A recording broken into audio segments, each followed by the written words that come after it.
지금까지 뇌과학 연구에서 밝힌 영유아기 뇌발달과 중요성, 영유아기의 뇌발달에 영향을 미치는 요인들에 대하여 알아보았습니다.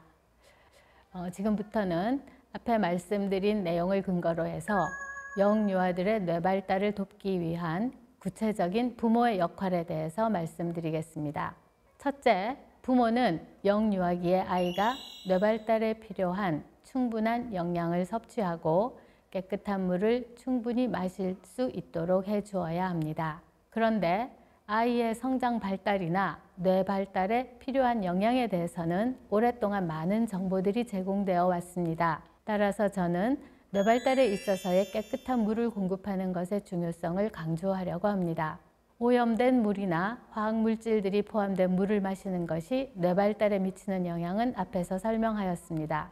그런데 실제로 낙후된 수도관, 정제되지 않은 지하수를 사용한 식물들, 검증되지 않은 플라스틱 제품의 사용 등을 통해 우리가 섭취하는 물 속에는 납, 비소, 독성 화학물질, 미세 플라스틱, 환경 호르몬 등의 유해한 물질들이 포함되어 있을 수 있습니다.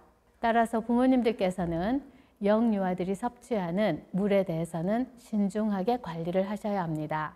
그리고 이는 이미 공급된 나쁜 물에 대한 대응보다는 나쁜 물이 공급되지 않도록 또 아이들이 마시지 않게 미리 예방적인 관점에서 이루어져야 합니다. 물론 나라에서도 이와 관련된 필요한 규정들을 만들고 그에 따라 관리를 해주겠지만 부모님들께서도 아이가 접하게 되는 물이 관련된 모든 식품이나 물건들을 선택하실 때 보다 세심한 주의를 기울여야 할 것입니다. 참, 어머님들 혹시 임신을 하셨을 때 엽산을 챙겨 드셨습니까? 연구의 결과에 의하면 임산부의 엽산 섭취는 태아와 영유아의 혈액 속의 비소나 기타 독성 화학물질이 잔류하는 것을 막아주는 역할을 해서 이러한 물질들이 태아의 뇌발달에 미치는 악영향을 줄이는 역할을 한다고 합니다. 두 번째로, 부모는 내 아이를 잘 관찰하여 아이의 발달 정도와 개별적 특성 및 요구를 파악하고 그의 적절한 경험들을 할 수 있도록 해주어야 합니다. 뇌 발달을 위해서는 반복적인 경험이 중요하다는 것은 이미 말씀드렸습니다. 내 아이에게 필요한 양질의 경험을 제공할 수 있으려면 관찰을 통해 그때그때 내 아이에게 필요한 경험이 무엇인지를 찾을 수 있어야 합니다. 아이에게 필요한 경험이 무엇인지를 찾아내는 것은 의외로 간단합니다. 조금만 신경을 써서 아이를 관찰해 보면 아이가 무엇에 관심이나 호기심을 가지는지, 무엇에 대해 계속 질문을 하는지, 특히 재밌어 하는 것이 무엇인지, 한두 번 했는데 계속 더 해보고 싶어 하는 것들은 무엇인지를 알 수 있는데 그것들이 바로 내 아이에게 그때 필요한 경험이라고 보시면 됩니다. 그리고 가능하면 아이에게 필요한 것은 일회성의 특별한 경험이 아니라 일상생활에서 쉽게 지속적으로 할 수 있는 경험이어야 합니다.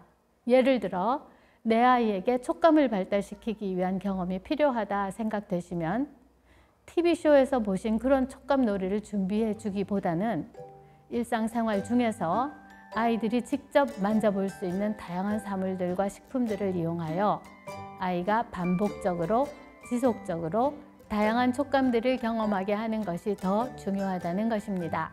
그리고 아이가 스마트폰을 너무 많이 사용하지 않도록 해주십시오. 아이가 스마트폰으로 동영상을 보거나 게임을 하는 것도 필요한 경험이기는 합니다.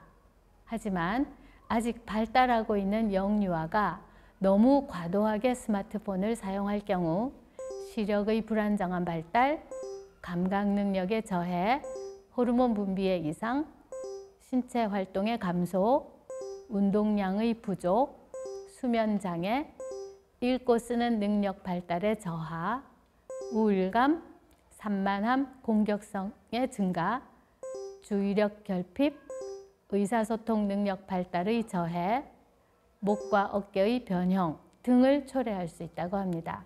그리고 더 중요한 것은 뇌 발달을 위해 꼭 필요한 부모님과의 친밀한 상호작용이 크게 감소한다는 것입니다. 영유아들의 건강한 성장과 발달을 염려하는 많은 학자들은 18개월 이하 영아들의 경우 스마트폰의 사용을 전면 통제해야 할 것을 권고하고 있습니다. 18개월 이상 유아들의 경우에도 신체적으로나 언어적으로 폭력적이지 않은 내용에 한해서 하루에 1시간 이상 보지 않도록 제한해야 하며, 아이가 스마트폰을 사용할 때는 바른 자세로 사용하도록 도와주고, 부모가 함께 보면서 내용에 대해 이야기를 나누는 등의 상호작용이 필요하다는 것을 강조합니다. 그리고 스마트폰 사용에 꼭 필요한 2-3가지의 규칙을 아이와 함께 정하고 아이가 지킬 수 있도록 도와줘야 하는데, 이를 위해서는 부모님 자신들이 스마트폰의 과잉 사용자가 되지 않도록 주의하여 아이에게 좋은 본보기를 보여주는 것이 반드시 필요합니다.